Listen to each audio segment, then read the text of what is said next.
Titanic మునిగిపోయి దాదాపుగా ఒక దశాబ్దం అవుతోంది. అయినప్పటికీ కూడా దానికి సంబంధించిన ఎన్నో ప్రశ్నలు, ఎన్నో మిస్టరీలు ఇప్పటికీ కూడా మనల్ని కాన్స్టెంట్‌గా వెంటాడుతూనే ఉన్నాయి. సో, ఈరోజు ఈ వీడియోలో టైటానిక్‌కి సంబంధించి ఇప్పటికీ మనల్ని వెంటాడుతూ ఉన్న 5 అతిపెద్ద మిస్టరీల గురించి తెలుసుకుందాం. సో, ఇంకెందుకు late let's get into the video. Number 1 collapsible ఏ.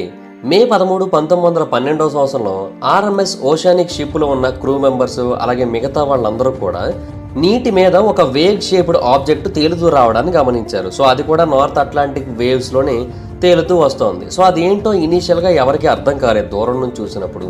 అయితే అదేంటో తెలుసుకోవాలి అన్న ఉద్దేశంతో ఇంకొక బోట్ వేసుకొని అక్కడ వరకు వెళ్ళారు. అయితే అక్కడికి వెళ్ళి దాన్ని క్లోజ్గా ఇన్వెస్టిగేట్ చేస్తే వాళ్ళకి అర్థమైన విషయం ఏంటి అంటే అదొక లైఫ్ బోట్ అండ్ ఆ లైఫ్ బోట్లో ముగ్గురు శరీరాలు ఉన్నాయి అండ్ ఒక మిస్టీరియస్ వెడ్డింగ్ రింగ్ కూడా ఉంది. అయితే ఆ ముగ్గురు శరీరాల్లో ఒకరి శరీరంలో మాత్రం డాక్యుమెంట్స్ దొరికాయి. ఆ డాక్యుమెంట్స్ని బట్టి అతను థామస్ బే అనే ఒక క్లారిటీ అయితే వచ్చింది.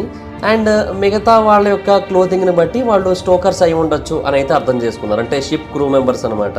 అంటే బేసిక్గా షిప్లో ఇంజిన్ ఉంటుంది కదా, దానికి కొన్ని ఫర్నెన్సెస్ ఉంటాయి. వాటిలో ఫ్యూలింగ్ చేసేది ఈ స్టోకర్సే అనమాట. అయితే వాళ్ళు అయి ఉండొచ్చు అని అయితే వీళ్ళకి అర్థమైంది.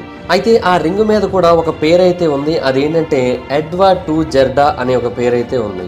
సో దాన్ని చూసినప్పుడు వాళ్ళకి ఇనీషియల్గా ఏం అర్థం కాలేదు. సో అసలు ఏంటి లైఫ్ బోటు, ఈ బాడీస్ ఎవరివి, ఈ రింగ్ ఎక్కడిది, ఇదంతా కూడా చాలా కన్ఫ్యూజింగ్గా చాలా మిస్టీరియస్గా అనిపించింది.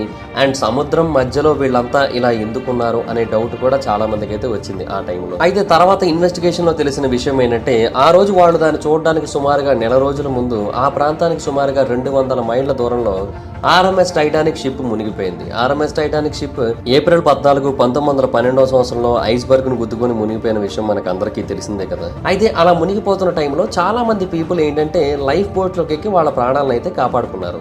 అయితే లాస్ట్ రిమైనింగ్ లైఫ్ బోట్ పేరే కొలాప్సిబుల్ ఏ. బేసిక్గా ఇది ఒక angle heart style life boat. దీన్ని కేఏసీతో అండ్ తర్వాత కార్డ్తో తయారు చేశారు. ఇది ఒక రాఫ్ట్. ఇది చాలా పెద్దగా క్యాన్వాస్ సైజులో అయితే ఉంటుంది. కాకపోతే ఏంటంటే దీన్ని స్టోరేజ్ కోసం పెట్టారు, బేసిక్గా మనుషుల కోసం కాదు. సో అందువల్ల ఏంటంటే ఇది అందరికంటే చాలా సెపరేట్గా దూరంగా ఉంది. ఏదైనా ఎమర్జెన్సీ వస్తే దీన్ని కూడా వాడచ్చు అనుకున్నారు తప్ప ఆ రోజు ఆ హడావిడిలో దీన్ని అయితే తీయాలనుకోలేదు. అయితే ఫస్ట్ క్లాస్ ప్యాసింజర్ అయిన థామస్ బే తన యొక్క డిన్నర్ జాకెట్ని అలాగే వేసుకొని ఉన్నాడు. సో బేసిక్గా అతను ఏం చేశాడంటే మెల్లిమెల్లిగా డెక్ మీదకి వెళ్ళిపోయి పైన ఎక్కడో పెట్టుంచిన ఈ స్పేర్ లైఫ్ బోట్లోకి వెళ్ళి అందులో ఉన్నాడు. అండ్ బేసిక్గా ఈ లైఫ్ బోట్ కూడా పూర్తిగా అసెంబుల్ అవ్వలేదు. కాకపోతే ఏంటంటే ఇంకా ఎలాగోలా తప్పించుకోవాలని చెప్పి అతను అక్కడికి వెళ్ళిపోయాడు. అయితే కొద్దిసేపటికి ఇంకొక 20 మంది కూడా ఆ ప్రాంతానికి వచ్చి చేరుకొని ఆ కొలాప్సిబుల్ ఏలోకి అయితే ఎక్కారు. అయితే దాన్ని లాంచ్ చేయడం అయితే కుదరదు కదా, ఎందుకంటే అది వస్తువుల కోసం పెట్టింది. సో అలాగా టైటానిక్ డెక్ మీద అలాగే ఉండిపోయింది. సో దాంట్లో ఉన్న ప్యాసింజర్స్ అందరూ కూడా ఈ షిప్ ఎప్పుడు పూర్తిగా నీటిలో మునిగిపోతుంది, ఈ లైఫ్ బోట్ ఎప్పుడు నీటి మీద తేలుతుంది అని ఎదురు చూస్తూ ఉన్నారు. అయితే బోటు కిందకి వెళ్తున్న టైంకి ఒక ముగ్గురు ప్యాసింజర్స్ దాంట్లోంచి కిందకైతే పడిపోయారు. అలా కింద పడిపోయిన వాళ్ళలో ఒక జంటకు చెందిన ఒక అమ్మాయి ఉంది. ఆ జంట పేరు ఎడ్వర్డ్ అండ్ గెర్లీ లిండల్. వీళ్ళిద్దరు కూడా లైఫ్ బోట్లోకి ఎక్కారు తప్పించుకుందామని. అయితే బోట్ వాటర్ని తాగేటప్పుడు గట్టిగా షేక్ వస్తూ ఉంటుంది కదా, అలా రావడం వల్ల ఆ అమ్మాయి కింద పడిపోయింది. ఎడ్వర్డ్ అయితే కొంచెం బలవంతుడు కాబట్టి పట్టుకున్నాడు. అండ్ తన కళ్ళ ముందే తన కాబోయే భార్య చనిపోవడాన్ని చూసి అతను చాలా అంటే చాలా బాధపడ్డాడు. అయితే ఆ తర్వాత బోట్లోనే మరికొంతమంది కూడా చనిపోయారు. అంటే విపరీతమైన చల్లదనం ఉంది కదా, దాని కారణంగా కూడా కొంతమంది చనిపోయారు. అండ్ వాళ్ళ శరీరాలనేమో అందులో ఉన్న మిగతా వాళ్ళు నీటి లోపలికి పడేశారు, ఎందుకంటే బోట్ కొంచెం తేలికవుతుందన్న ఉద్దేశంతో. అయితే ఎడ్వర్డ్ తన భార్యని కోల్పోయాననే బాధ అండ్ ఇంకా తను నాకు ఎప్పటికీ కనబడదు అనే బాధ, ఇవన్నీ కూడా కాన్స్టెంట్గా ఆయన మైండ్లో తిరుగుతూ ఆ రోజు రాత్రి తను కూడా నీటి లోపలికి దూకేసి చనిపోయాడు. కాకపోతే తన యొక్క వెడ్డింగ్ రింగ్ మాత్రం ఆ బోట్ యొక్క అడుగు భాగానికి అయితే పడిపోయింది. అయితే ఆ బోట్లోనే కొంతమంది మరుసటి రోజు ఉదయం వరకు సర్వైవ్ అయ్యారు. మరుసటి రోజు ఉదయం కొలాప్సిబుల్ డి వాళ్ళ దగ్గరకు వచ్చింది. అండ్ ఆ టైంకి థామస్ బే ఒక 2 అన్నోన్ స్టోకర్స్ మాత్రం చనిపోయారు. అండ్ వాళ్ళ బాడీస్ని పడేయలేదు అప్పటికి, ఇంకా పడేద్దాం అనుకున్నారు బట్ వెయిట్ చేస్తున్నారు. అయితే ఈ బోట్ వచ్చింది. సో వాళ్ళందరూ కూడా ఈ కొలాప్సిబుల్ డీలోకి ఎక్కేశారు. అండ్ ఆ ముగ్గురు శరీరాల్ని అక్కడే వదిలేశారు. ఆ తర్వాత ఆ రింగ్ కూడా అక్కడే ఉండిపోయింది. సో ఆ బోట్ని వీళ్ళు చూడడం జరిగిందనమాట. అండ్ ఒక నెల రోజుల పాటు అలా నీటి లోపల తేలుతూ ఉండి ఫైనల్గా ఓషన్కి వాళ్ళ యొక్క కంట్లో పడిందనమాట. సో ఆ రోజు ఆ టైటానిక్లో చనిపోయిన వాళ్ళు చాలామంది. అండ్ ఒక్కొక్కరిది ఒక్కొక్క రకమైన మరణం. సో వీళ్ళది ఈ రకమైన మరణం అనమాట. ఆ బోట్లోకి చేరుకున్నప్పటికీ, అందరికంటే ముందు థామస్ బే చేరుకున్నప్పటికీ కూడా థామస్ బే ముందు చనిపోయాడు అండ్ మిగతా వాళ్ళే సర్వైవ్ అయ్యారనమాట. హాయ్ ఫ్రెండ్స్, మీరు ఎప్పుడైనా సరే 5,000 రూపాయల ప్రొడక్ట్ 250 రూపాయలకి రావడానికి గమనించారా? లేదు కదా. కానీ అమెజాన్, ఫ్లిప్కార్ట్ లాంటి కంపెనీస్ ఏం చేస్తూ ఉంటాయంటే కొన్ని గోల్డెన్ హవర్స్ టైంలో మెగా డీల్స్ ఇస్తూ ఉంటాయి.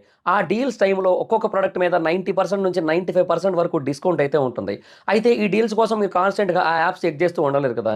కానీ మీకోసం నేను వాటన్నిటిని కూడా కాన్స్టెంట్గా చెక్ చేస్తూ ఉంటాను. అండ్ దాంట్లో ఎప్పుడు ఏ డీల్ పెట్టినా కూడా ఇమీడియట్గా మీకు ఆ ప్రొడక్ట్ని అయితే షేర్ చేస్తాను. మీరు ఇమీడియట్గా ప్రొడక్ట్ని పర్చేస్ చేయొచ్చు దాని నుంచే. అండ్ అంతేకాదు కొన్ని ఎక్స్ట్రాడినరీ ప్రొడక్ట్స్ ఉంటాయి, వాటిని మీరు బయట ఎక్కడ కూడా చూడరు. వాటి గురించి కూడా నేను మీకు షేర్ చేస్తాను. మీరు సింపుల్గా చేయాల్సింది ఒకటే, కింద డిస్క్రిప్షన్లో మన టెలిగ్రామ్ ఛానల్ లింక్, మన వాట్సాప్ ఛానల్ లింక్, మన ఇన్స్టా బ్రాడ్కాస్ట్ ఛానల్ లింక్ ఉంటాయి. వీటిలో మీరు ఏ యాప్ ఎక్కువగా వాడతారో ఆ యాప్కి సంబంధించిన లింక్ మీద క్లిక్ చేసి ఆ యాప్లో ఉన్న మన ఛానల్ని ఫాలో అవ్వండి. దాంట్లో రెగ్యులర్గా చాలా ప్రొడక్ట్స్ అయితే మీకు అప్డేట్ అవుతూ ఉంటాయి. అండ్ ఆ ప్రొడక్ట్స్లో మీకు ఏది నచ్చినట్టయితే దాన్ని మీరు కొనుగోలు చేయొచ్చు వెంటనే. సో డిస్క్రిప్షన్లో లింక్స్ ఉన్నాయి, వెంటనే ఫాలో అవ్వండి. Number 2, mystery lights. April 14 and 15, 1912 రాత్రి టైటానిక్ షిప్ నీటిలో మునిగిపోయిన తర్వాత మొత్తం అందరూ కూడా ఆ లైఫ్ బోట్స్లోకి ఎక్కి ఎలాగైనా సరే వాళ్ళ ప్రాణాలు కాపాడుకోవాలని అనుకుంటున్నారు. అయితే లైఫ్ బోట్స్లోకి అయితే ఎక్కారు, కానీ నార్త్ అట్లాంటిక్ ఓషన్లో ఏదైతే చల్లదనం ఉందో దాని కారణంగా చాలామంది గడ్డగట్టుకుపోతున్నారు, చనిపోతున్నారు చాలామంది.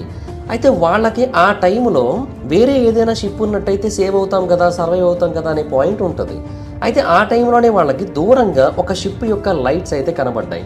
అవి కనుచూపు మేరలో కనబడ్డాయి. అంటే సుమారుగా ఈ షిప్కి ఒక 5 మైళ్ళ దూరంలో ఉండి ఉండొచ్చు ఆ షిప్ అన్నట్టుగా వీళ్ళకైతే అనిపించింది. కానీ ఆ రోజు రాత్రి ఏ షిప్పు రాలేదు, ఎవరిని కాపాడలేదు. 1000కి పైగా మంది నీటి లోపల మునిగిపోయారు, గడ్డగట్టు చనిపోయారు. ఫైనల్గా కార్పాథియా తెల్లవారుజామున 4 గంటలకి ఆ ప్రాంతానికి అయితే చేరుకుంది. అంటే టైటానిక్ నీటి లోపల మునిగిపోయిన సుమారు 2 గంటల తర్వాత. అయితే ఆ లైట్స్ రియల్ అయినా లేదంటే ఆ టైంలో వాళ్ళకి కనిపించిన హోప్ఫుల్ హాలుసినేషన్స్, అంటే బ్రతకాలని కోరుకుంటుంది కదా, సో ఆ టైంలో కొన్ని హాలుసినేషన్స్ క్రియేట్ అవుతూ ఉంటాయని కూడా కొంతమంది అభిప్రాయపడుతూ ఉంటారు. అది నిజం కూడా. అయితే టైటానిక్ ఆఫీసర్స్ కూడా కొంతమంది ఏమని చెప్పారంటే ఆ టైంలో వాళ్ళు మిస్టీరియస్ లైట్స్ని చూసామని తెలియజేశారు.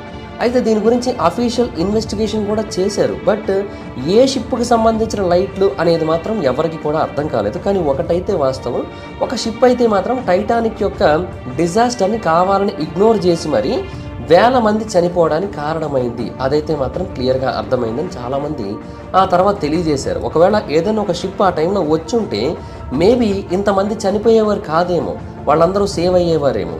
అయితే ఆ షిప్ ఏదై ఉండొచ్చు అనే క్వశ్చన్కి 3 పాసిబుల్ ఆన్సర్స్ అయితే ఉన్నాయి. ఆప్షన్ నెంబర్ 1 ఏంటంటే శాంసంగ్. 1912వ సంవత్సరంలో మొత్తం అందరూ కూడా కంప్లీట్గా దీని మీదే అనుమానపడ్డారు. అయితే 1962వ సంవత్సరంలో BBC వాళ్ళకి 50th anniversary of Titanic sinking టైంలో హెన్రిక్ అనే ఒక పర్సన్, అంటే అతను శాంసంగ్ షిప్ యొక్క ఫస్ట్ ఆఫీసర్, అతను మరణశయ్య మీద ఉన్నప్పుడు ఒక స్టేట్మెంట్ ఇచ్చాడనమాట ఆ డాక్యుమెంటరీ తీస్తున్న టైంలో. అతను ఏమని చెప్పాడంటే నిజమే, శాంసంగ్ క్రూ మెంబర్స్ కావాలని టైటానిక్లో ఉన్న వాళ్ళందరికీ కూడా హెల్ప్ చేయడానికి వెళ్ళలేదు, టైటానిక్కి సపోర్ట్ చేయలేదు అని చెప్పాడు. అంటే ఆ షిప్లో వైర్లెస్ రేడియో అయితే లేదు, బట్ అయినప్పటికీ కూడా శాంసంగ్ క్రూ మెంబర్స్ టైటానిక్ వాళ్ళు లాంచ్ చేసిన ఫ్లేర్స్ని చూశారంట హారిజన్ నుంచి. అండ్ అంతేకాదు చాలా పెద్ద పెద్ద లైట్స్ని కూడా వాళ్ళ టైంలో గమనించారంట. మరి టైటానిక్ షిప్ దగ్గరికి ఎందుకు వెళ్ళలేదు అనే దానికి అతను చెప్పిన ఆన్సర్ ఏంటంటే వాళ్ళ షిప్లో కొన్ని వేల పౌండ్ల ఇల్లీగల్లీ హంటెడ్ సీల్డ్ మీట్ ఉందంట. సో ఒకవేళ టైటానిక్ దగ్గరికి వెళ్ళి వాళ్ళందరినీ కాపాడినట్టయితే అఫీషియల్స్ ఈ షిప్ గురించి ఎక్కువగా వెరిఫికేషన్ చేస్తారు. అండ్ అప్పుడు వాళ్ళకి ఇందులో ఉన్న విషయాలన్నీ కూడా తెలిసిపోయే అవకాశం ఉంటుంది. సో వీళ్ళు ప్రాబ్లంలో పడతారని చెప్పి వీళ్ళు హెల్ప్ చేయలేదు అని అయితే తెలియజేశారు. అయితే అదే టైంకి SS కాలిఫోర్నియా వాళ్ళు కూడా టైటానిక్ షిప్ వైపు ఇంకొక షిప్ వెళ్తూ ఉండడాన్ని మేము గమనించామని కూడా తెలియజేశారు. సో శాంసంగ్ ఫస్ట్ ఆఫీసర్ చెప్పింది నిజమై ఉండొచ్చు అని చాలామంది అనుకున్నారు. బట్ తర్వాత అఫీషియల్ పోర్ట్ రికార్డ్స్ చెక్ చేసినట్టయితే శాంసంగ్ షిప్ ఆ టైంకి ఐస్లాండ్లో తీరం దగ్గరలో ఉంది, అంటే ఒక పోర్ట్లో ఉంది అక్కడ. దాన్ని అక్కడే డాక్ చేసి ఉంచారు. అండ్ మిగతా క్రూ మెంబర్స్ ఎవరు కూడా ఇతను చెప్పిన మాటల్ని యాక్సెప్ట్ చేయట్లేదు. అండ్ ఇలాంటి మాటలు ఏవి నిజం కాదనే చెప్తున్నారు కూడా. సో డెఫినెట్గా శాంసంగ్ నిజం కాకపోవచ్చు. అండ్ ఇంకొక షిప్ ఉంది, దాని పేరు SS మౌంట్ టెంపుల్. బేసిక్గా దీని పేరులో టెంపుల్ ఉంది, కానీ ఈ షిప్ మాత్రం టెంపుల్ లాగా వెళ్ళి వాళ్ళని కాపాడలేకపోయింది. బేసిక్గా దీంట్లో వైర్లెస్ రేడియో ఉంది. అండ్ టైటానిక్ వాళ్ళు పంపించిన SOS కాల్స్ని వీళ్ళు రిసీవ్ కూడా చేసుకున్నారు. కాకపోతే సిచ్యువేషన్స్ యొక్క సివియారిటీని వీళ్ళు ఎక్కువగా అర్థం చేసుకోలేదు. అంటే కాల్స్ అయితే వచ్చాయి, బట్ అంత పెద్ద ప్రాబ్లం అని అనుకోలేదు. సో అందుకని మౌంట్ టెంపుల్ యొక్క రేడియో ఆపరేటర్ అయిన జాన్ డ్యూరెంట్ ఏం చేశారంటే తన యొక్క రేడియోని సైలెంట్గా పెట్టేశాడు. సో ఒక ప్రాపర్ రెస్క్యూ కోఆర్డినేట్స్ వస్తే అప్పుడు దాని గురించి ఆలోచించవచ్చని అనుకున్నాడు. సో టైటానిక్ ఎగ్జాక్ట్గా ఎక్కడ ఉందో తెలిస్తేనే అప్పుడు అటువైపు వెళ్ళాలి, లేదంటే లేదు అనుకున్నాడు. అయితే తీరా కోఆర్డినేట్స్ వచ్చిన తర్వాత కెప్టెన్ అయిన జేమ్స్ హెన్రీ మూర్ ఏమో దాని యొక్క ప్రయాణాన్ని కంప్లీట్గా ఆపించేశాడు. ఎందుకంటే ఒకవేళ అది గనక టైటానిక్ షిప్ వైపు వెళుతున్నట్టయితే ఇది కూడా ప్రమాదానికి గురయ్యే అవకాశాలు ఉన్నాయి. ఎందుకంటే ఇది చాలా అంటే చాలా పాత షిప్ ఇది. అండ్ ఇది వెళ్ళే మార్గం ఏదైతే ఉందో ఆ మార్గంలో కూడా చాలా పెద్ద సంఖ్యలో ఐస్బర్గ్స్ ఉన్నాయి. సో వాటిల్లో దేన్నో ఒకదాన్ని గుద్దే అవకాశాలు అయితే ఉంటాయి. సో టైటానిక్ యొక్క లాస్ట్ నౌన్ లొకేషన్ తెలిసినప్పటికీ కూడా అండ్ వాళ్ళు పంపిస్తున్న రాకెట్స్ని చూసినప్పటికీ కూడా వీళ్ళు ఏమీ చేయలేని పరిస్థితిలో ఉన్నారు. సో అందుకని వీళ్ళు అలాగే ఆగిపోయారు. అండ్ ఈవెన్ తర్వాత కార్పేథియా వాళ్ళు కూడా కొన్ని రాకెట్స్ని పంపించారు, బట్ వాళ్ళకి కూడా వీళ్ళు ప్రాపర్గా రెస్పాన్స్ అయితే ఇవ్వలేదు. సో పొద్దున్న వరకు అలాగే వెయిట్ చేశారు. సో పొద్దున్న ఐస్ క్లియర్ అయిన తర్వాత మౌంట్ టెంపుల్ వాళ్ళు సర్వైవర్స్ కోసం వెళ్ళారు, బట్ అప్పటికే జరగాల్సిన డ్యామేజ్ అంతా జరిగిపోయింది, మిగతా వాళ్ళందరూ కూడా చనిపోయారు. సో బేసిక్గా టైటానిక్ డిజాస్టర్లో ఇన్వాల్వ్ అయిన one of the most famous ship ఇదని చెప్పొచ్చు. అయితే ఆ తర్వాత ఇంకొక షిప్ ఉంది, దాని పేరు ఎస్ఎస్ కాలిఫోర్నియన్ షిప్. బేసిక్గా శాంసంగ్లో అంటే రేడియో లేదు, సో వాళ్ళకి తెలియలేదు అనుకోవచ్చు. మౌంట్ టెంపుల్ ఆ ఏరియాలో లేదు, చాలా దూరంగా ఉంది, వచ్చే దారంతా కూడా ఐస్తో బ్లాక్ చేయబడింది అనుకోవచ్చు. ఎస్ఎస్ కాలిఫోర్నియన్ అలా కాదు, టైటానిక్కి చాలా అంటే చాలా దగ్గరగా ఉంది. ఈవెన్ తర్వాత దాని క్రూ మెంబర్స్ చెప్పింది ఏంటంటే వాళ్ళు ఒక పెద్ద స్టీమ్ షిప్ యొక్క లైట్స్ని చూసారంటే కూడా హారిజన్లో, దాని మీద డెక్ లైట్స్ ఉన్నాయి, మాస్ లైట్స్ ఉన్నాయి, ఇవన్నీ కూడా ఉన్నాయని తెలియజేశారు. సో డెఫినెట్గా అది టైటానిక్కే. అండ్ ఆ టైంలో దానికి సంబంధించిన కొన్ని బ్లాస్ట్లను కూడా చూశారంట. ఒక అన్ఐడెంటిఫైడ్ షిప్ రాకెట్స్ని ఫైర్ చేయడం కూడా చూశారంట. ఈవెన్ దాని యొక్క ఫైనల్ డెత్ గ్యాస్ప్ని కూడా వాళ్ళు చూసినట్టే అనమాట. అంటే టైటానిక్ యొక్క ఎలక్ట్రికల్ సిస్టమ్ అంతా కూడా ఫెయిల్ అవుతూ మంటలు వస్తూ బ్లాస్ట్ అవుతూ ఉంది కదా. సో వాటన్నిటిని కూడా వీళ్ళు చూస్తూనే ఉన్నారు, అయినా కూడా వీళ్ళు రెస్పాండ్ కాలేదు. కెప్టెన్ ఆఫ్ ఎస్ఎస్ కాలిఫోర్నియన్ అయిన స్టాన్లీ లార్డ్ ఏమని తెలియజేశానంటే వాళ్ళకు ఒక మోర్స్ కోడ్ని పంపమన్నాడు. అండ్ రేడియో ద్వారా వాళ్ళకి ఎటువంటి కాంటాక్ట్ చేయమని చెప్పలేదు. అయితే రేడియో ఆపరేటర్ ఏంటి కాన్స్టెంట్గా వాళ్ళకి మెసేజ్ చేస్తుంటే వాళ్ళేమో ప్రాపర్గా రెస్పాండ్ అవ్వట్లేదని చెప్పి అతనికి కోపం వచ్చి రేడియోని ఆపేయడం జరిగింది. బేసిక్గా టైటానిక్ ఆపరేటర్ ఎలా ఇస్తాడబ్బా ఆ టైంలో, అప్పటికే షిప్ చాలా వరకు డ్యామేజ్ అయిపోయింది కదా. సో అందువల్ల ఇతనేమో రేడియో ఆపేశాడు. అండ్ పొద్దున్న వరకు ఆ ప్రాంతంలోనే ఉండి ఆ తర్వాత ఆ ఐస్ ఫీల్డ్ మొత్తాన్ని కూడా వదిలేసి అక్కడ నుంచి వెళ్ళిపోయారు సన్ రైజ్ వచ్చిన తర్వాత. అయితే మళ్ళీ కార్పాథియా వాళ్ళు మాకు అసిస్టెన్స్ కావాలి, వెనక్కి రండి అని డిమాండ్ చేస్తే, అంటే మూసుకొని వెనక్కి రండి అని అంటే అప్పుడు వీళ్ళు హెల్ప్ చేయడానికి అయితే వచ్చారు సర్వైవర్స్ కోసం. సో ఒకవేళ వీళ్ళు ఆ రోజు రాత్రి ప్రాపర్గా రెస్పాండ్ అయ్యి ఉంటే డెఫినెట్గా చాలా భారీ స్థాయిలో ప్రాణ నష్టాన్ని అయితే తగ్గించేవాళ్ళు అండ్ మనుషుల్ని కాపాడగలిగేవాళ్ళు. సో చాలామంది ఏమని నమ్ముతారంటే ఆ మిస్టీరియస్ లైట్స్ అన్ని కూడా ఎస్ఎస్ కాలిఫోర్నియన్ వే అని అయితే నమ్ముతూ ఉంటారు. సో వాళ్ళు టైంకి రెస్పాండ్ కాకపోవడం వల్లే కొన్ని వందల మంది చనిపోయారు అని అయితే బలంగా నమ్ముతూ ఉంటారు. Number 3, the iceberg photograph. ఇప్పుడు మీకు ఏదైతే ఫోటోగ్రాఫ్ కనిపిస్తోందో ఇదే టైటానిక్ గుద్దేసి 1500 మందికి పైగా ప్రాణాలు పోవడానికి కారణమైన మోస్ట్ ఇన్ఫేమస్ ఐస్బర్గ్ అని అయితే ఇనీషియల్గా చాలామంది అయితే నమ్మారు. అంటే టైటానిక్ మునిగిపోయి సుమారుగా శతాబ్దం గడిచిపోయినప్పటికీ కూడా దానికి సంబంధించిన ప్రశ్నలు కానీ దాని యొక్క స్టోరీ కానీ ఇప్పటికీ కూడా ప్రపంచం మొత్తం తిరుగుతూనే ఉంటుంది, మారుమోగుతూనే ఉంటుంది. ఇప్పటికీ కూడా చాలామంది దాని గురించి రకరకాల అనాలిసిస్లు చేస్తూ ఉంటారు. అయితే ఈ డిజాస్టర్ మనకి చాలా విషయాలు చెబుతూ ఉంటుంది. అంటే ఆ సర్వైవర్స్ యొక్క డిటర్మినేషన్ని చెబుతూ ఉంటుంది, అండ్ కెప్టెన్ స్మిత్ మరియు బ్రూస్ ఇస్మే యొక్క మిస్జడ్జ్మెంట్స్ గురించి చెబుతూ ఉంటుంది, అండ్ ఆ తర్వాత ఎస్ఎస్ కాలిఫోర్నియన్ దాన్ని అలా వదిలేసి వెళ్ళిపోవడం గురించి చెబుతూ ఉంటుంది, అన్నిటి గురించి చెబుతూ ఉంటుంది.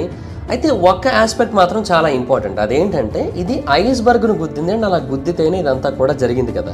సో అప్పట్లో జరిగిన మ్యాన్ వర్సెస్ నేచర్ అనే ఫైట్లో, iron and coal versus chunk of ice అనే ఒక ఫైట్లో అఫ్ కోర్స్ నేచరే గెలిచింది. చాలా అంటే చాలా పెద్ద స్థాయిలో గెలిచింది, ఎందుకంటే 1500 మంది చనిపోయారు కాబట్టి. అయితే మరి అంత పెద్ద ప్రమాదం జరిగేటట్టు చేసింది అంటే ఆ ఐస్బర్గ్ ఎంత పెద్దగా ఉండుండాలి, ఆ ఐస్బర్గ్ ఎంత బలంగా ఉండుండాలి. చాలా మంది కాన్స్టెంట్గా దీని గురించి ఆలోచిస్తూ వచ్చారు. అయితే టైటానిక్ టైంలో మనకి అంత అద్భుతమైన క్యాప్చరింగ్ టెక్నాలజీస్ అయితే లేవు, బట్ అయినప్పటికీ కూడా కొన్ని కెమెరాస్ అయితే ఉన్నాయి, బట్ అంత పర్ఫెక్ట్ కెమెరాస్ అయితే కాదు. బట్ అయినప్పటికీ కూడా ఈ టైటానిక్కి సంబంధించిన కొన్ని ఫోటోగ్రాఫ్స్ అయితే మాత్రం ఇంటర్నెట్లో సర్క్యులేట్ అవుతూ వచ్చాయి. అంటే ఇవే టైటానిక్ని గుద్దేసిన ఐస్బర్గ్ యొక్క ఫొటోస్ అని చెప్పి అందరూ క్లెయిమ్ చేస్తూ వచ్చారు. వాటిలో మొదటి ఫోటోగ్రాఫ్ 22 ఏళ్ల లారెన్స్ టూడర్ అనే పర్సన్ తీసిన ఫోటోగ్రాఫ్. అతను కార్పాథియా షిప్లో ఉన్న ప్యాసింజర్, అంటే టైటానిక్ సర్వైవర్స్ని కాపాడింది ఆ షిప్పే కదా. సో టైటానిక్ ఐస్బర్గ్ను గుద్దేసిన 6 గంటల తర్వాత ఈ ఐస్బర్గ్ యొక్క ఫోటోని అతను తీశాడు. అండ్ ఇది చాలా అంటే చాలా పెద్దగా కనబడుతోంది. అండ్ దీని యొక్క స్టార్టింగ్ పార్ట్లో కొంత పార్ట్ మిస్ అయినట్టుగా కూడా కనబడుతోంది. సో టైటానిక్ వద్దడం వల్ల అది విరిగిపోయి ఉండొచ్చు అనేది చాలామంది అభిప్రాయపడ్డారు. సో దీని యొక్క సైజ్ అండ్ దీని యొక్క లొకేషన్ వీటన్నిటిని బట్టి చూసి ఇదే రైట్ ఐస్బర్గ్ అనుకున్నారు. కాకపోతే తర్వాత టైటానిక్ సర్వైవర్స్ చాలామంది వాళ్ళు ఐస్బర్గ్ని చూసినట్టుగా దాని యొక్క డిస్క్రిప్షన్స్ తెలియజేస్తే అది ఈ ఐస్బర్గ్తో మ్యాచ్ అవ్వట్లేదు, అది ఇంకొక దాంతో మ్యాచ్ అవుతోంది. దాన్ని క్యాప్చర్ చేసింది స్టీఫెన్ రోరిక్ అనే పర్సన్. ఆ పర్సన్ అమెరికా నుంచి జర్మనీకి ఒక స్టీమర్లో ట్రావెల్ చేస్తున్నాడు. అతను ఆ టైటానిక్ ప్రమాదం జరిగిన ప్రాంతం మీదగానే వెళ్ళాడనమాట. ఆ ప్రమాదం జరిగిన కొన్ని రోజుల తర్వాత అతను ఒక ఐస్బర్గ్ని ఫోటో తీశాడు. అది కూడా చాలా అంటే చాలా పెద్దగా ఉంది. అండ్ ఈ ఐస్బర్గ్ టైటానిక్ సర్వైవర్స్ క్లెయిమ్ చేసిన ఐస్బర్గ్కి కొంచెం సిమిలర్గా ఉంది. అయితే ఇక్కడున్న ప్రాబ్లం ఏంటంటే ఇది అసలు డ్యామేజ్ అయినట్టుగా కనిపించట్లేదు, కంప్లీట్గా నార్మల్గా ప్లెయిన్గా ఉన్నట్టుగా కనబడుతుంది. అంటే ఒక కొలిషన్ జరిగిందంటే చాలా డ్యామేజెస్ జరగాల్సి ఉంటుంది కదా, కానీ అలా జరిగినట్టుగా ఇక్కడైతే ఏమీ కనిపించట్లేదు. అయితే ఇంకొక ఫోటోగ్రాఫ్ కూడా ఉంది. అది ఒక జర్మన్ షిప్ యొక్క చీఫ్ స్టీవర్డ్ తీసిన ఫోటో. ఆ షిప్ పేరు ఎస్ఎస్ ప్రిన్స్ ఆడల్బర్ట్. అది కూడా ఆ రెకేజ్ సైట్కి చాలా దగ్గరగా ఆ మరుసటి రోజు వెళ్ళింది. అండ్ అది ఒక బ్లాక్ అండ్ వైట్ ఫోటోని అయితే తీసింది. అండ్ అది తీసిన ఐస్బర్గ్ ఇదే. ఇది కొంచెం సిమిలర్గా కనబడుతుంది అనమాట. అంటే ఇది చాలా పెద్దగా కనబడుతోంది, అట్ ద సేమ్ టైం ప్రమాదం జరిగినట్టు పొల్యూషన్ జరిగినట్టు కనబడుతోంది. అండ్ అంతేకాకుండా ఐస్బర్గ్ మీద టైటానిక్ యొక్క హల్ ఏ కలర్ అయితే ఉంటుందో ఆ కలర్ పెయింట్ కూడా కనబడుతోంది. సో వీటన్నిటిని బేస్ చేసుకొని కొంతమంది ఇదే రైట్ ఐస్బర్గ్ అని అయితే ఫిక్స్ అయ్యారు. But what ever it is, A photographic evidence కూడా ప్రాపర్గా క్లారిటీ అయితే ఇవ్వలేకపోయింది ఆ ఐస్బర్గే టైటానిక్ మునిగిపోవడానికి కారణమైందని. బట్ ఎనీహో మొత్తానికైతే మాత్రం శాస్త్రవేత్తలు చెప్పేది ఏంటంటే ఆ ఐస్బర్గ్ చాలా అంటే చాలా పెద్దది. అది గ్రీన్లాండ్ ఐస్ షెల్ఫ్లో 1910వ సంవత్సరంలో కానీ 1911వ సంవత్సరంలో కానీ బయటకు వచ్చేసింది. అంటే దాని నుంచి విడిపోయి వార్మ్ వాటర్లోకి వచ్చేసింది. అండ్ టైటానిక్ దాన్ని గుద్దే టైంకి అది మ్యాక్సిమం మెల్ట్ అయిపోయి ఉంది. బట్ పెద్ద పార్ట్ ఏదైతే ఉందో దాన్ని ఇది గుద్దింది. అండ్ టైటానిక్ దాన్ని గుద్దిన తర్వాత అది కంప్లీట్గా కరిగిపోయి కనిపించకుండా మాయమైపోయింది. సో 1912 నాటికి వచ్చేసరికి అసలు ఆ ఐస్బర్గ్ అనేది భూమి మీద లేనే లేదు, కంప్లీట్గా వ్యానిష్ అయిపోయింది, ఎటువంటి ట్రేసు లేకుండా అని అయితే తెలియజేశారు. బట్ డెఫినెట్గా 1500 మంది ప్రాణాలు అయితే పోయాయి కాబట్టి దాని యొక్క ట్రేసెస్ మన యొక్క మెమరీలో మాత్రం ఇప్పటికీ అలా కాన్స్టెంట్గా తిరుగుతూనే ఉంటాయి. Number 4, the hidden photo. యాక్చువల్గా ఈ ఫోటోలో మనకి టైటానిక్ మునిగిపోవడానికి అసలైన కాజ్ కనబడుతూ ఉంది. దీన్ని మనం క్లోజ్గా ఎగ్జామిన్ చేసినట్టయితే ఆర్ఎంఎస్ టైటానిక్ ఎందుకు మునిగిపోయిందో తెలుస్తుంది. అండ్ అది మునిగిపోవడానికి కంప్లీట్గా హ్యూమన్ బ్లెండర్సే కారణం అని అయితే అర్థమైపోతుంటుంది. అంటే బేసిక్గానే మనకు క్లారిటీ ఉంది, ఐస్బర్గ్ వార్నింగ్స్ని పట్టించుకోలేదు, స్పీడ్ చాలా ఎక్కువగా ఉంది డేంజరస్ వాటర్స్లో కూడా, అండ్ ఎమర్జెన్సీ ప్రిపేర్నెస్ చాలా అంటే చాలా తక్కువ ఉంది. సో అందువల్లే వరస్ట్ మ్యారిటైమ్ డిజాస్టర్ జరిగిందనేది మనకైతే క్లారిటీ ఉంది. బట్ వాళ్ళు చేసిన ఇంకొక అతిపెద్ద బ్లండర్, అంటే స్టార్ట్ అవ్వడానికి ముందే చేసిన అతిపెద్ద బ్లండరే ఈ ప్రమాదానికి మెయిన్ కారణం అని అయితే చాలామందికి తర్వాత క్లారిటీ వచ్చింది. సుమారు ఒక శతాబ్దం తర్వాత మాత్రమే దీని గురించి క్లారిటీ అయితే వచ్చింది. ఇంతకీ ఆ క్లారిటీ ఏంటంటే అట్లాంటిక్ ఓషన్లో ఇది తన యొక్క ప్రయాణాన్ని మొదలు పెట్టక ముందే ఒక పెద్ద ఇంజురీ జరిగింది ఈ షిప్కి. అండ్ దాని యొక్క లెఫ్ట్ భాగంలో జరిగిందనమాట. దీన్ని బయటికి తీసుకొని వచ్చింది ఐరిష్ జర్నలిస్ట్ అయిన షనాన్ మెలోన్ అనే పర్సన్. బేసిక్గా ఈ టైటానిక్కి సంబంధించిన పాత ఫొటోస్ అన్నిటి మీద ఇన్వెస్టిగేషన్ చేస్తున్న టైంలో అతనికి దశాబ్దాల క్రితం నాటి ఒక ఫోటో కనబడింది. అండ్ అదే ఇది. అండ్ దీంట్లో టైటానిక్ మీద ఒక పెద్ద ఎనామలీని అతను నోటీస్ చేశాడు. అంటే దాని యొక్క స్టార్ బోర్డ్ సైడ్ ఒక పెద్ద బ్లాక్ మార్క్ అయితే కనబడుతోంది. అండ్ ఆ ప్రాంతంలోనే ఈ ఐస్బర్గ్ వెళ్ళి గుద్దడం జరిగింది. అండ్ దానివల్లే ప్రమాదం తీవ్రత ఇంకా పెద్దదైందని అయితే అతనికి అర్థమైంది. అండ్ ఆ తర్వాత ఇంకొంచెం డీప్గా దీని గురించి స్టడీ చేస్తే అతనికి తెలిసింది ఏంటి అంటే ఆ షిప్కి సంబంధించిన ఎన్నో విషయాల్లో కాంప్రమైజ్ అయిపోయారు. అంటే ముందే ఒక పెద్ద ఇంటర్నల్ ప్రాబ్లం అయితే ఉంది. ఒక కోల్ ఫైర్ యాక్సిడెంట్ జరిగింది, అది కొద్ది రోజుల పాటు అలా కాన్స్టెంట్గా జరుగుతూనే వచ్చింది. ఇన్ఫ్యాక్ట్ ఆ టైంలో చాలామంది స్టోకర్స్ సర్వైవ్ అయ్యారు, అంటే ఫైర్ మెన్ వీళ్ళంతా కూడా సర్వైవ్ అయ్యారు. వీళ్ళు ఇమీడియట్గా చెప్పింది ఏంటంటే ఆ షిప్ మునిగిపోవడానికి ముందు జరిగిన ఫైర్ యాక్సిడెంటే కారణం అనేది తెలియజేశారు. అంటే బయలుదేరడానికి ముందే చాలా పెద్ద సంఖ్యలో ప్రమాదాలు జరిగాయి అండ్ వాటిని పట్టించుకోకుండా దాన్ని స్టార్ట్ చేసేసారు. సో టైటానిక్ యొక్క కోల్ సప్లై ఎక్కడైతే జరుగుతుందో ఆ ప్రాంతంలోనే ఈ ప్రమాదం అయితే జరిగిందనమాట. సో అందువల్ల టైటానిక్ మునిగిపోయింది అనేది స్పష్టంగా అర్థమవుతుంది. బేసిక్గా బంకర్స్ చాలా అంటే చాలా పెద్దగా ఉంటాయి, 30 అడుగులు ఎత్తు ఉంటాయి. అండ్ వాటిలో మాన్యువల్గా షవల్స్ ద్వారా కోల్ని అయితే వేయాల్సి ఉంటుంది. సో అలా వేస్తున్నప్పుడు జరిగిన ఫైర్ యాక్సిడెంట్ అది. సో అందుకే టైటానిక్ యొక్క జర్నీ కూడా అంత వరస్ట్గా ఉంది. బేసిక్గా వైట్ స్టార్ లైన్ యొక్క అఫీషియల్ పాలసీని కనుక మనం చెక్ చేసినట్టయితే వాళ్ళ యొక్క ఏ షిప్ కూడా గంటకి 20 knots కంటే వేగంగా వెళ్ళకూడదు ఆ టైంకి, కానీ టైటానిక్ 23 knots వేగంతో వెళ్ళిందనమాట. సో ఎక్కువసేపు కనుక నీటి మీద ఉన్నట్టయితే దానికి ప్రాబ్లం వచ్చే అవకాశం ఉందని చెప్పి ఎంత ఫాస్ట్గా వీలైతే అంత ఫాస్ట్గా గమ్యస్థానానికి చేరుకోవాలనుకున్నారు. అండ్ సోలార్ ఇమేజెస్లో తర్వాత తెలిసిన విషయం ఇంకోటి ఏంటంటే, ఈ ఐస్బర్గ్ షిప్ని చాలా చోట్ల పంచర్ చేసింది అండ్ కొన్ని ప్లేసులు అయితే చాలా ఘోరంగా డ్యామేజ్ అయిపోయాయి. సో స్ట్రక్చరల్ వీక్నెస్ కూడా చాలా ఎక్కువగా కనబడుతుంది అనమాట ఈ షిప్లో. అండ్ దీంట్లో ఎక్సెస్ కోల్ కూడా ఉంది, దాన్ని కూడా బర్న్ చేశారు. ఎందుకు? ఇది చాలా స్పీడ్గా వెళ్ళడం వల్ల కోల్ రిక్వైర్మెంట్ అనేది పెరిగిపోయిందనమాట.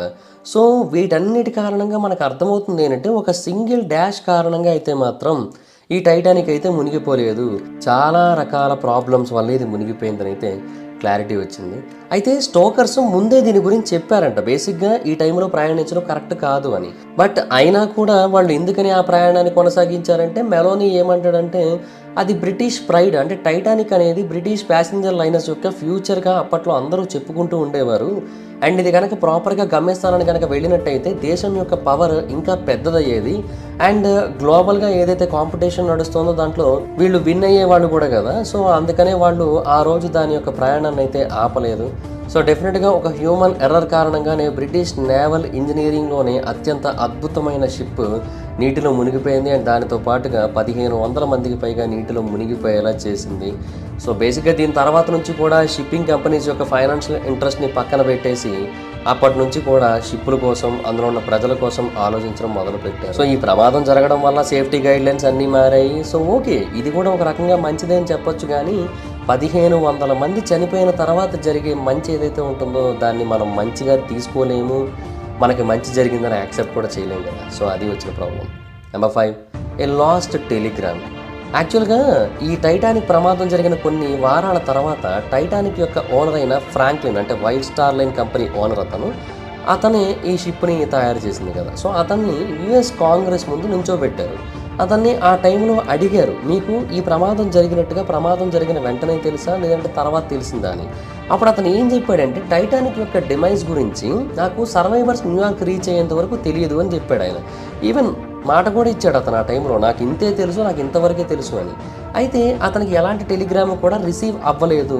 ఆ కంపెనీ వాళ్ళు ఏదైనా ఒక డెసిషన్ ఇమీడియట్గా తీసుకోవడానికి ఎలాంటి ఇన్ఫర్మేషన్ వాళ్ళ వరకు రాలేదు. సో సర్వైవర్స్ న్యూయార్క్ చేరుకున్న తర్వాత మాత్రమే మేము దాని గురించి తెలుసుకొని దానికి సంబంధించిన చర్యలన్నీ కూడా చేపట్టామని తెలియజేశాడు. ఇందులో తన తప్పేమీ లేదని చెప్పాడు. అయితే 1988లో ఒక డాక్యుమెంట్ బయటకు వచ్చింది. ఆ డాక్యుమెంట్ ఫ్రాంక్లిన్ యొక్క క్లెయిమ్స్ని తప్పు అని చెబుతోంది. అదేంటో కాదు, ఒక టెలిగ్రామ్. టైటానిక్ ప్రమాదం జరిగిన రోజు టైటానిక్ షిప్పులోంచి నిజంగానే కొంతమంది టెలిగ్రామ్ని పంపారు. అంటే టైటానిక్కి ప్రమాదం జరిగింది, ఇమీడియట్గా దీనికి రెస్క్యూని పంపండి అని చెప్పి వాళ్ళు ఇమీడియట్గానే స్టార్ లైన్ హెడ్ క్వార్టర్స్కి పంపించారు. కానీ వైట్ స్టార్ లైన్ వాళ్ళు ఏమాత్రం రెస్పాన్స్ అయితే ఇవ్వలేదు. సో దానివల్ల ఆ షిప్ ఇంకా ఎక్కువగా మునిగిపోయింది, సిచ్యువేషన్ ఇంకా వరస్ట్గా మారిపోయింది. సో దీని గురించి కంప్లీట్గా స్టడీస్ చేసి దీంట్లో ఉన్న అఫీషియల్ మార్కింగ్స్ని, పేపర్ని, వీటన్నిటిని కూడా చెక్ చేశాక ఎక్స్పర్ట్స్ ఏమని కన్ఫర్మ్ చేశారంటే ఆ టెలిగ్రామ్ పర్ఫెక్టే. దాన్ని అప్పట్లో అఫీషియల్గా వైట్ స్టార్ లైన్ వాళ్ళతో కమ్యూనికేట్ చేయడానికి 1912లోనే పంపారు. టైటానిక్ ప్రమాదం జరిగిన వెంటనే పంపారు. కానీ వీళ్ళైతే దీన్ని పట్టించుకోకుండా ఏమీ పట్టనట్టుగా వదిలేశారు అని అయితే ఆ టైంలో చాలామంది ఒక కన్క్లూషన్కి అయితే వచ్చారు. అయితే చాలామందికి అర్థం కాని ఒక విషయం ఏంటంటే, ఇప్పుడు ఆల్రెడీ జరగాల్సింది జరిగిపోయింది కదా. సో దానికి అతను మాత్రం ఏం చేస్తాడు, ఫ్రాంక్లిన్ అయినా సరే. సో తనకి ముందు మెసేజ్ వస్తే ఏంటి, తర్వాత మెసేజ్ వస్తే ఏంటి, మరి ఎందుకని అతను అబద్ధం ఆడాడు? ఫ్రాంక్లిన్కి నిజంగానే టెలిగ్రామ్ వచ్చినట్టయితే, ఇమీడియట్గా దాని గురించి చర్యలు చేపట్టినట్టయితే మేబీ ప్రమాదం తీవ్రత తగ్గేదేమో అని కొంతమంది ఒపీనియన్ అయితే, ఫ్రాంక్లిన్కి ఇమీడియట్గా ఇన్ఫర్మేషన్ తెలిసినా కూడా అక్కడ వరకు వెళ్ళేసరికి జరగాల్సింది జరిగిపోతుంది. సో ఎవరు ఏం చేయలేరు అనేది ఇంకొంతమంది పాయింట్. అండ్ ఇంకొంతమంది ఏమంటున్నారంటే, అతనికి నిజంగానే తెలియకపోయి ఉండొచ్చేమో, మేబీ అతనికి తెలియకూడదు అని చెప్పి ఈ ఇన్ఫర్మేషన్ అతని వరకు వెళ్ళనివ్వకుండా ఎవరైనా కావాలని ఆపేసి ఉండొచ్చేమో అని కూడా కొంతమంది అభిప్రాయపడుతూ వచ్చారు. అంటే ఈ టైటానిక్ మునిగిపోవాలి, ఈ టైటానిక్లో ఉన్న వాళ్ళందరూ చనిపోవాలి, వైట్ స్టార్ లైన్ కంపెనీకి చెడ్డ పేరు రావాలి, ఆ కంపెనీ మూసుకుపోవాలి అనే ఆలోచనలతో ఎవరైనా మేబీ అలా చేసి ఉండొచ్చేమో అనే కైండ్ ఆఫ్ ఒపీనియన్ కూడా తెలియజేస్తున్నారు. కానీ డెఫినెట్గా ఆ టెలిగ్రామ్ అతను ఇమీడియట్గా చూసి ఇమీడియట్గా రియాక్ట్ అయ్యి ఉంటే, ఇమీడియట్గా మిగతా దగ్గరలో ఉన్న షిప్పులన్నిటికీ కూడా ప్రమాదం జరిగిన వెంటనే ఇన్ఫర్మేషన్ ఇచ్చుంటే వాళ్ళందరూ వెళ్ళుంటే ఇంతమంది చనిపోయేవారు కాదు. షిప్ అయితే మునిగిపోయేదేమో కానీ ఇంతమంది అయితే చనిపోయేవారు కాదు. ఖచ్చితంగా అదైతే మాత్రం చెప్పచ్చు. సో అలా చేయలేదు కాబట్టి తప్పించుకోవడం కోసం అబద్ధం చెప్పాడా? ఏమో మరి అదొక మిస్టరీగానే మిగిలిపోయింది. సో దాట్స్ ఇట్ గైస్, చూశారు కదా, ఇవి ఇప్పటికీ కూడా వెంటాడుతూ ఉండే 5 టైటానిక్ మిస్టరీస్. వీటిలో మీకు ఏది చాలా ఇంట్రెస్టింగ్గా అనిపించిందో కింద కామెంట్ సెక్షన్లో తెలియజేయండి. So that's it guys, thanks for watching the video. ఈ వీడియో కనుక మీకు నచ్చినట్టయితే లైక్ చేయండి, వీడియో షేర్ చేయండి. ఇప్పటివరకు ఎవరైనా మన ఛానల్ని సబ్స్క్రైబ్ చేసుకోకపోతే ఇప్పుడే సబ్స్క్రైబ్ చేసుకోండి. పక్కన ఉన్న బెల్ ఐకాన్ చాల్లో పెట్టుకోండి, నా ఫర్దర్ వీడియోస్ మిస్ అవ్వకుండా చూడొచ్చు. చాలామంది చూస్తున్నారు కానీ సబ్స్క్రైబ్ చేసుకోవట్లేదు. So please try to subscribe and click the bell icon also. నా ఇన్స్టాగ్రామ్ ఐడి జబర్దస్త్ మైదర్, మీ అక్క కూడా వచ్చి ఫాలో అవ్వచ్చు. Thank you so much guys, బాబా, no meet next video, bye bye. Hi friends, మీరు ఎప్పుడైనా సరే 5,000 రూపాయల ప్రొడక్ట్ 250 రూపాయలకి రావడానికి గమనించారా? లేదు కదా. కానీ అమెజాన్, ఫ్లిప్కార్ట్ లాంటి కంపెనీస్ ఏం చేస్తూ ఉంటాయంటే కొన్ని గోల్డెన్ హవర్స్ టైంలో మెగా డీల్స్ ఇస్తూ ఉంటాయి. ఆ డీల్స్ టైంలో ఒక్కొక్క ప్రొడక్ట్ మీద 90% నుంచి 95% వరకు డిస్కౌంట్ అయితే ఉంటుంది. అయితే ఈ డీల్స్ కోసం మీరు కాన్స్టెంట్గా ఆ యాప్స్ చెక్ చేస్తూ ఉండలేరు కదా. కానీ మీకోసం నేను వాటన్నిటిని కూడా కాన్స్టెంట్గా చెక్ చేస్తూ ఉంటాను. అండ్ దాంట్లో ఎప్పుడు ఏ డీల్ పెట్టినా కూడా ఇమీడియట్గా మీకు ఆ ప్రొడక్ట్ని అయితే షేర్ చేస్తాను. మీరు ఇమీడియట్గా ఆ ప్రొడక్ట్ని పర్చేస్ చేయొచ్చు దాని నుంచే. అండ్ అంతేకాదు కొన్ని ఎక్స్ట్రాడినరీ ప్రొడక్ట్స్ ఉంటాయి, వాటిని మీరు బయట ఎక్కడ కూడా చూడరు. వాటి గురించి కూడా నేను మీకు షేర్ చేస్తాను. మీరు సింపుల్గా చేయాల్సింది ఒకటే, కింద డిస్క్రిప్షన్లో మన టెలిగ్రామ్ ఛానల్ లింక్, మన వాట్సాప్ ఛానల్ లింక్, మన ఇన్స్టా బ్రాడ్కాస్ట్ ఛానల్ లింక్ ఉంటాయి. వీటిలో మీరు ఏ యాప్ ఎక్కువగా వాడతారో ఆ యాప్కి సంబంధించిన లింక్ మీద క్లిక్ చేసి ఆ యాప్లో ఉన్న మన ఛానల్ని ఫాలో అవ్వండి. దాంట్లో రెగ్యులర్గా చాలా ప్రొడక్ట్స్ అయితే మీకు అప్డేట్ అవుతూ ఉంటాయి. అండ్ ఆ ప్రొడక్ట్స్లో మీకు ఏది నచ్చినట్టయితే దాన్ని మీరు కొనుగోలు చేయొచ్చు వెంటనే. సో డిస్క్రిప్షన్లో లింక్స్ ఉన్నాయి, వెంటనే ఫాలో అవ్వండి.